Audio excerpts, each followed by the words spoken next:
Alright guys, welcome back. CFP here, and this is Survival Living. So today we are out on a 3-day, 2-night camping trip. I did bring some food with me today, mainly because we're going to be out here redoing some new navigation courses and laying out our course for our advanced course for our Survival Living LLC. We offer outdoor survival training. So we already have our basic course set up. Our first course is just in a couple of days. I'll be going over some of the things that we will be experiencing in that course in this video. Also, I'm shooting out some new paths and stuff, finding new coordinates and stuff for the advanced course because I want it more in depth, and the fact is we're out here longer. So that's what we're doing today.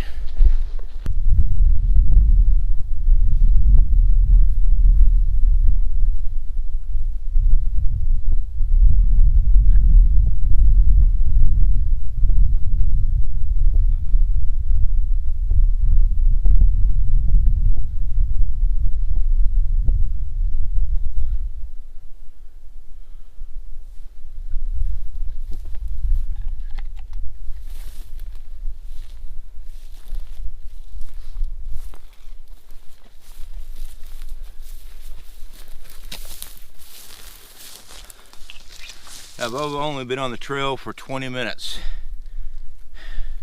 We've already picked up dinner. This is cactus. We've shown this in the past. But this trip I brought some vegetable oil with me, so we're going to fry these things up tonight. So very awesome that we found this right off the bat. So let's keep on moving.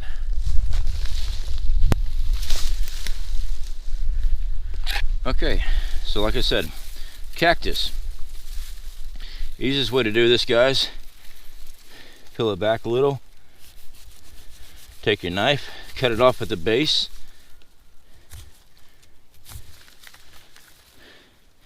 and now we have some eating right here. So you got your main spines, which are right here against the blade. Everyone sees those. What you don't see, these little nubs, those will grow into these larger spikes right here, these thorns, but these are small hair-like thorns as well.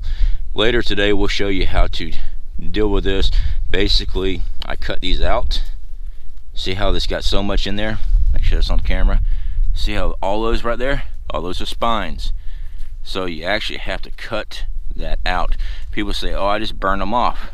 Well, the problem is, especially with this particular cactus, those spines run down in there, just like that right there. So you actually have to cut that socket out, just like that. Now we remove those spines out of that section, and you do that all the way across. So as you can see, guys, I am packed heavy. I usually pack around 50 pounds when I go outdoors, just because you never know what you're going to need. So I've been training real heavy with my gear. As you guys that have been following the channel for a while, you notice I started lifting weights, getting my body back in shape. Something that I felt I needed to do. After I took that course there at the Pathfinder course, I knew my weaknesses, and I wasn't 23 again. Let's put it that way. Just turned 43. So dealing with those physical ailments and things, I needed to get my body back in shape. Also, our weather, it's January right now. Our weather is going to be down to like 32 degrees the next few nights while I'm out here. That's why you see me with thermals on, skull cap, because it gets cold here. There's a lot of moisture in the air down here in Florida, and with that moisture it sets in really quick and you will freeze. All right, so I've read the comments, well, you should try it out in negative such and such degree weather. I used to work in North Dakota. It was negative 20, and that was not factoring in the wind chill. I used to work in the oil fields. We used to service the frackers out there, all the rigs. So I was a welder. I was out there, and I'm talking about out there all day long. Big difference from stepping outside in 10-degree weather to go smoke a cigarette and then run back inside. than staying out here camping all day for several days straight in 32-degree weather. Big difference. Either one will kill you if you're not careful. So that's why I got a heavy coat with me. I do have some food with me, enough to sustain me because I've got a lot of stuff I'm doing today. This isn't a survival camp out. This is me going over and making sure we have everything in line. The fact is, I put a lot of time and effort in building up our company, and I want to make sure all of our participants that do come for enrollment, I want to make sure they have a great experience here. So that's me out here every month, out here checking, make sure everything's correct. So this year, I told everybody we're going to be doing a lot more outdoor films, and that's exactly what we're going to be doing. Right now, I'm scheduled about 2 weeks out of every month out here in the woods. So yeah, you're going to be seeing a lot more of me out here. I'm looking forward to doing our river camp. I went ahead and got me one of those little inflatable backpack boats. Damn thing weighs 21 pounds. Yeah. So I went ahead and got that so we can start doing some, like a 5-day river camp out video where we launch, do river fishing, stuff like that, and set up camp along the way. So I thought it would be fun. It's something I wanted to do. So I got the okay, went ahead and made our purchase, and I believe we're going to probably do that the 1st of February. So let me get back in the trail, guys, because I'm not paying attention where I'm stepping. We do have snakes out here. Usually I don't run across snakes in this temperature, but I said that last time, and it came across 2 snakes. So snakes do move around in the winter time too. All right, guys.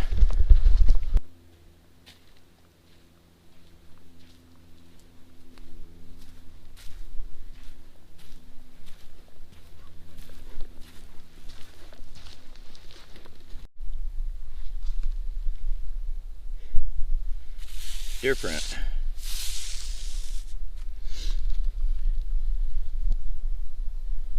He's running this trail.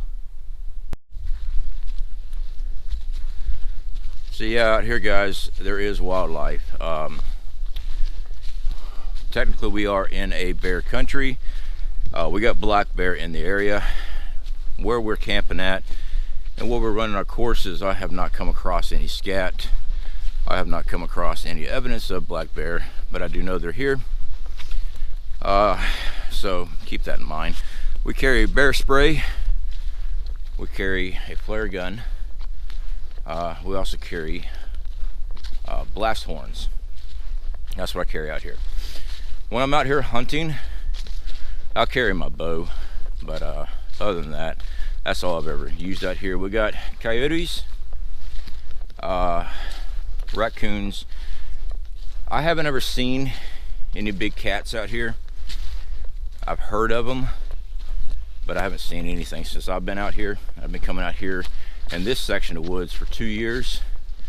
Haven't come across any prints. So as you can see, we got some trails, which is awesome.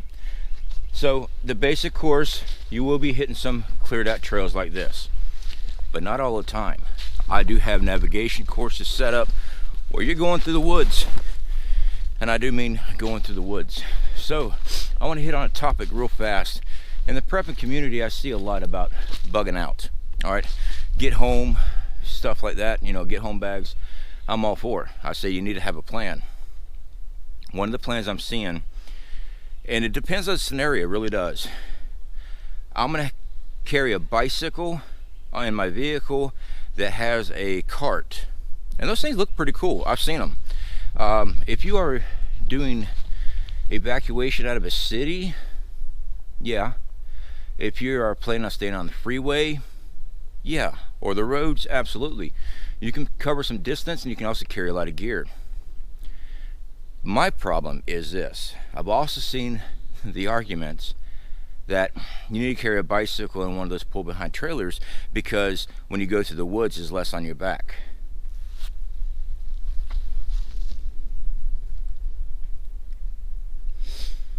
I don't know how You're going to travel with a bicycle and a pull-behind bicycle cart through the woods. Not everything has a path like I'm on right now. And this path here, this is a nice elevated, cleared out spot. This is the front part of a bigger chain of hiking trails. This here is the nice part. I'll bring you in when we hit the rough stuff. Florida does have hills. So, like I said, guys, for urban evacuation, or you're planning on staying on the freeway, yeah, they'll work. But see, I don't plan on staying on the freeway. Sure, you'll make some time up, but the fact is that's where the masses are going to be at too, doing the exact same thing you are. And if you're geared out, I hate to tell you this, people will try to take your stuff. I get it. Self-defense, absolutely. I'm all for self-defense. But you also got to think you're not the only person carrying. Okay? I want you to think about that. I'm not here to sway you either way. I just want to bring some things to your attention. You make your own preparedness decision. All right? What best fits you? Having a bicycle in a vehicle is a nice idea. Me, the way our plans are, we're not on the road much. But everybody has their own plans. And stick with those plans. Just be willing to listen and evolve them if you need to. All right, let's get back to hiking.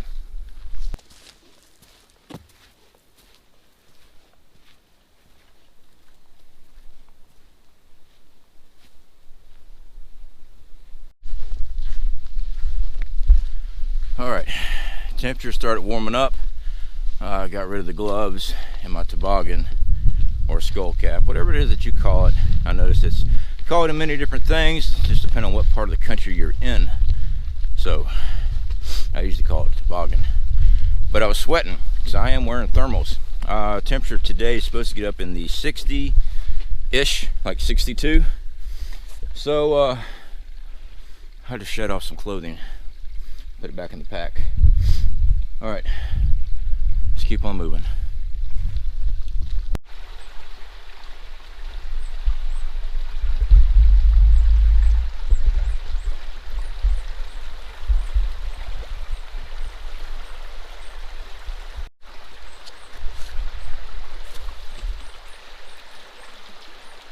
All right, guys, so part of the course is collection of water, things like that. And today, our river system has flooded, okay? Not too bad, we still have access to the water point. Also, I have multiple other access points. I can show you where to collect water, because part of the course is collection of water and purification. So this water here, guys, like I said, the water level is up. In case you don't recognize this spot, there should be a nice little cliff right about here.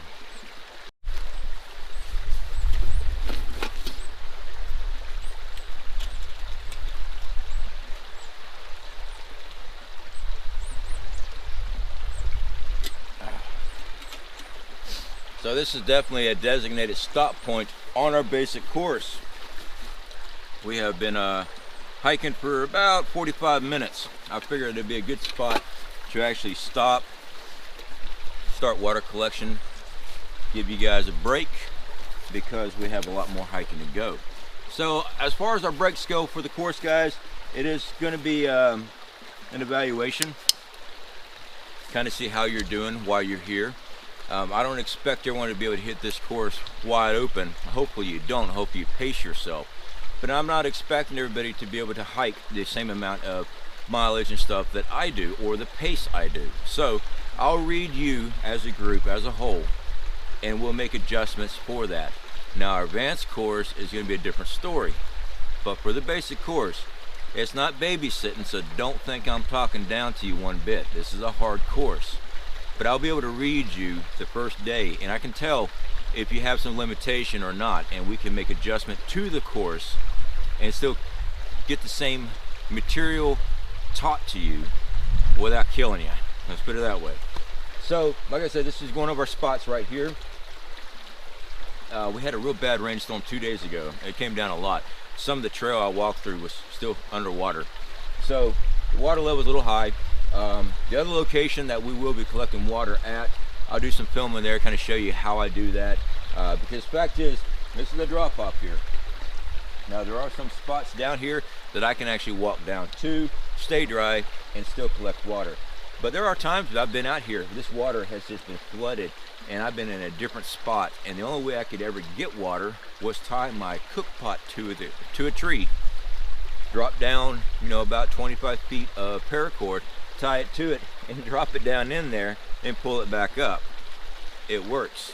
So hopefully we won't have to do that, but if we do, there's always a way. All right, thing about survival is adapting to your situation, make it happen.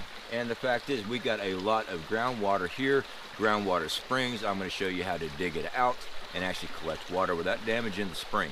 All right, so break time's over, keep on going.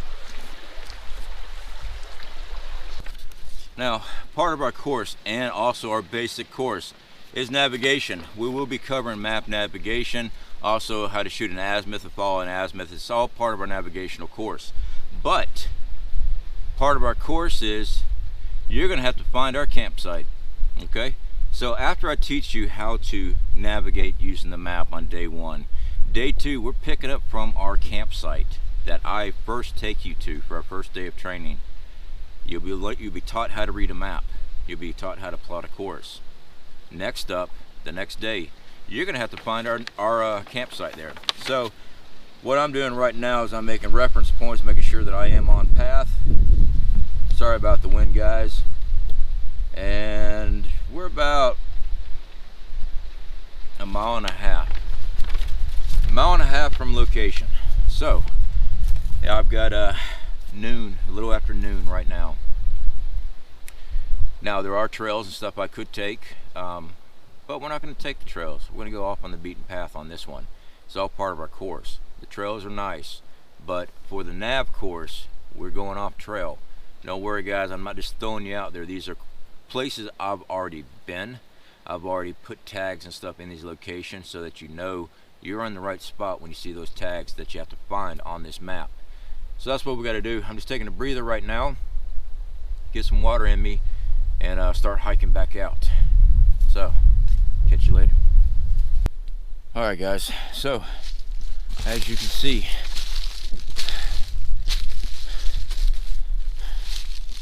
there is no paths.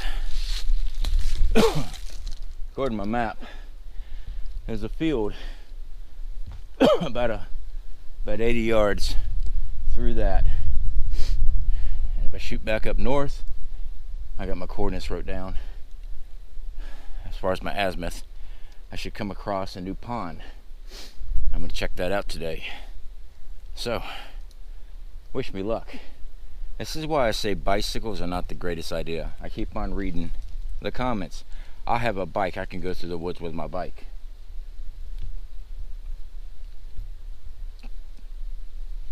Really?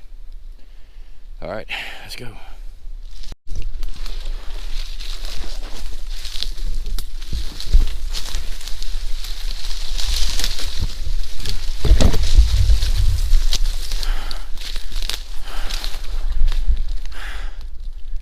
Yeah,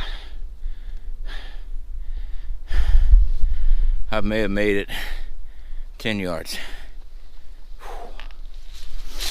Good times, but that's what it's all about. That's right here.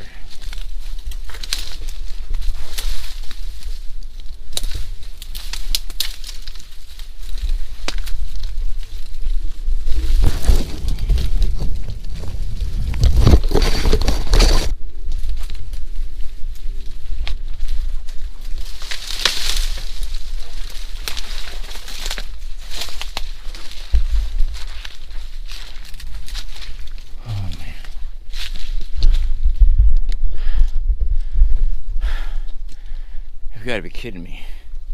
It's one down tree obstacle after another. Hurricane Michael has seriously destroyed this area. I mean, look at this.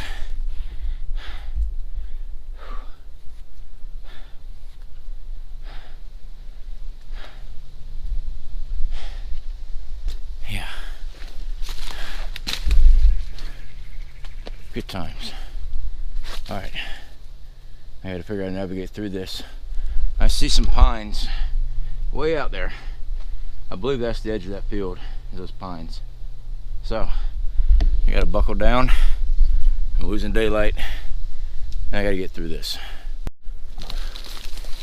Okay, so we made it through that thicket. I want to point out something. You guys see this? That's what I was going through. Yeah, briars down here in Florida ain't no joke. These things don't just break. It's one of the reasons I carry my blade so close up here, because when I get hung up, it's easy for me just to grab it and cut stuff loose. So, probably got another 40 yards that way. This ground's saturated. We're actually a higher elevation than the river down that way. We got roughly 40 yards to go. So, hopefully when you hear from me again, we'll be in the field.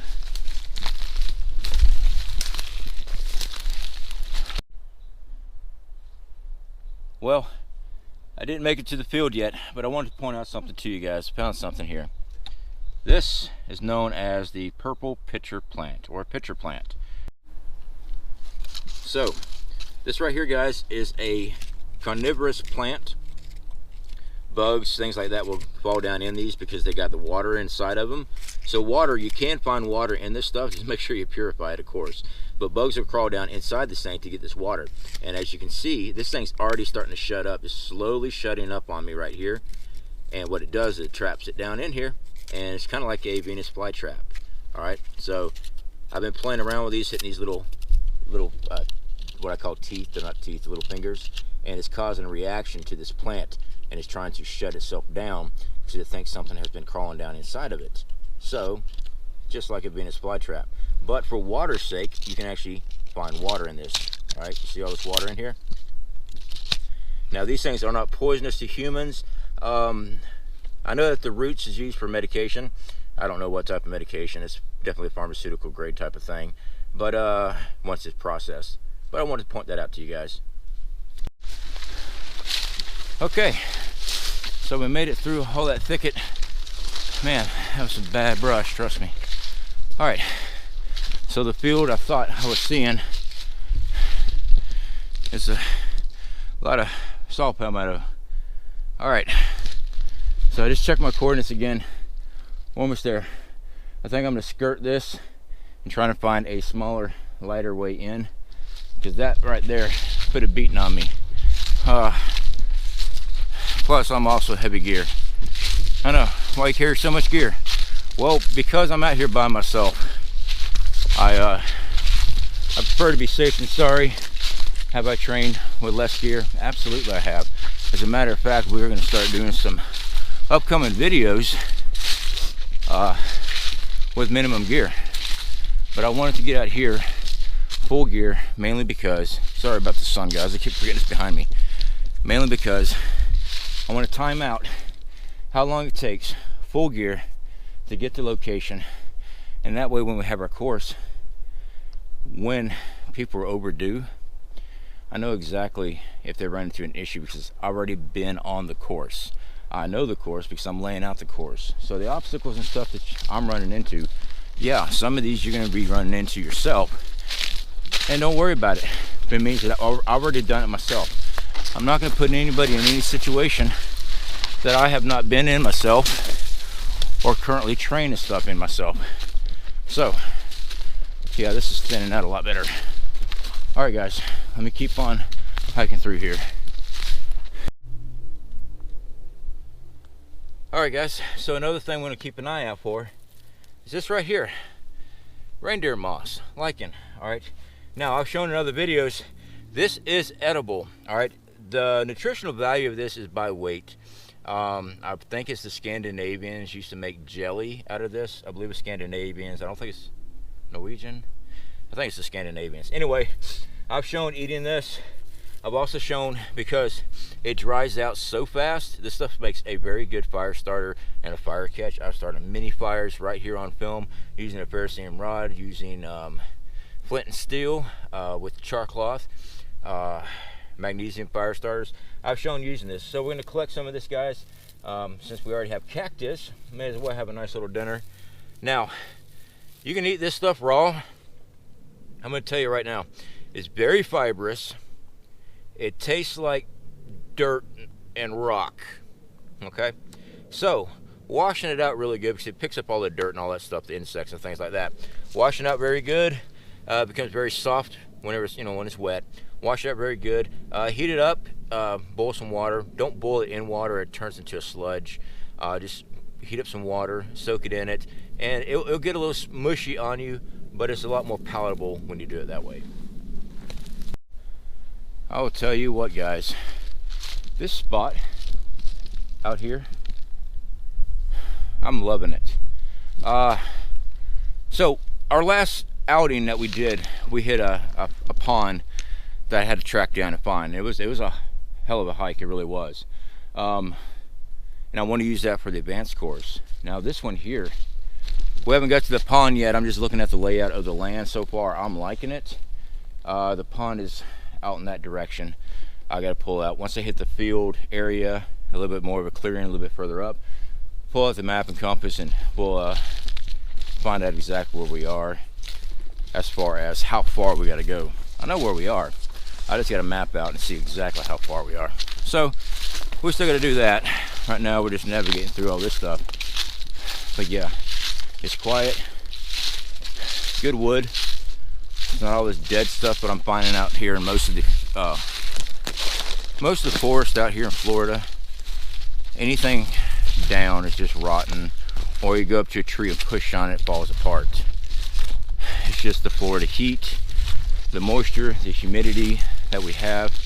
It just does it to things. It just destroys them. So out here, this is pretty nice. All right, so we got the pond down here. Good sized pond. The woods around is very congested. Now I got this field here that I could set up in, or I might actually drop pack, kind of scout in here to see if I can find me a nice little opening, someplace I can set up a camp in the woods and set it up in the field. Because when it gets windy, and it does, I don't want to be exposed out here in the field. So I'm gonna drop pack, guys, take a look around. It's almost 2 o'clock now. Took a while to get here, so I gotta get to it because it gets dark really quick here. All right, guys, so camp is set up for the night. We've got a gallon of water over here. I got that from the lake. Now we have a 10 by 10 tarp, but as you notice, it's short. That's because I short sheet it. It's going to be 32 degrees tonight. So what I've done, we went with an A-frame, but we only went halfway with a tent 5 foot. And this is a 10 by 10. My survival blanket down here is 5 by 7, so there's plenty of room for me to lay this way or diagonal if I need to. And I took the flaps and folded it in the back. The reason being, I want the heat from my fire to travel in here, and I want it to be caught. So fireplace is down here. We've got 1.5 steps, so that's not bad. About 4.5 feet. No, that's about almost 6 feet actually. If you really look at it, yeah, it's about 6 feet from the tent. Our wind is coming in from this way, so I'm not having to really worry about the sparks or anything like that, but I want it heat to radiate back. So that's what I'm doing right now. I'm getting firewood ready, and we'll get dinner here in a second. Let me walk through here, this sets of wood, and I'll show you where I put my food. Very important. Get your food, snacks, flavored beverages, whatever it is that you got out here. Get it up in a tree, get it away from camp. That way, if something comes in your camp for your food, you'll hear them from over there. Get it away from camp. So that's my tip for today. I'm gonna have to change out this battery, and we'll get a fire started. So before we get a fire going, I want to point out something. My wife hooked me up. She knows I like smoking Swisher Sweets. I like cigars. I don't smoke them that much. I usually smoke them when I'm out camping and stuff, or I'm fishing. She got me a pack of Swisher Sweets. I actually do enjoy these. I know, 2 for $1. Those are the cheap cigars. They are, but I actually enjoy using them because my dad used to smoke these every once in a while, and when I was younger I'd go sneak in, and these were the cigars I used to smoke when I was like 12, so I got those. Also, going through my gear, of course we use Olight a lot for our headlamps, and my light's on. That ain't cool. I don't know how that happened. Hopefully it just happened, but my 3-night flashlight, I just happened to see it. This is the key chain, paracord keychain bracelet. I had purchased this and one of the Freedom American flag paracord bracelets from Dangerous Freedom a couple weeks before he passed, and I don't wear paracord bracelets. I just don't. I got a watch on. But I told him it'd go on my pack, and it does. I hook my flashlight up to my pack. I forgot I had it on here. I just out here in the woods and then come across something like that, you know. It's quiet out here. I like that it's quiet. It gives me time to think.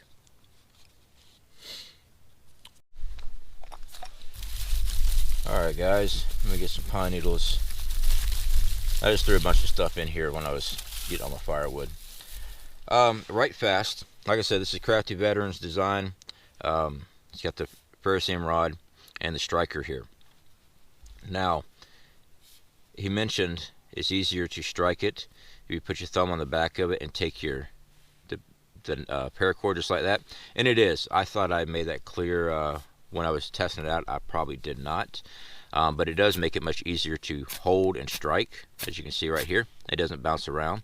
So I just wanted to make sure that you guys see how this is operational. I believe he's actually going and manufacturing these and actually selling them, so definitely go check out his channel, guys. There should be a link in the description, or if not, I'm sure he's going to come over here and comment later, so you guys can definitely just click on him, guys, and you can definitely find him. So with the fire plugs, you just rip them apart like that, stick them down where you want to put them at. That looks good to me. Get our ferrocerium rod there, and there we go, ladies and gentlemen. Those fire plugs burn for 5 minutes, which is awesome. I had done reviews on that. We're actually affiliated with Bigfoot Bushcraft. They make a good product. I like it. This isn't Bigfoot Bushcraft, but the fire plugs and the ferrocerium rod, the large ferrocerium rods that we were using, those are. So you want to check those out, you definitely can. I like it. It's good gear. I like having it, and that's why it's part of my fire kit. But we're gonna let this catch up and stay warm tonight.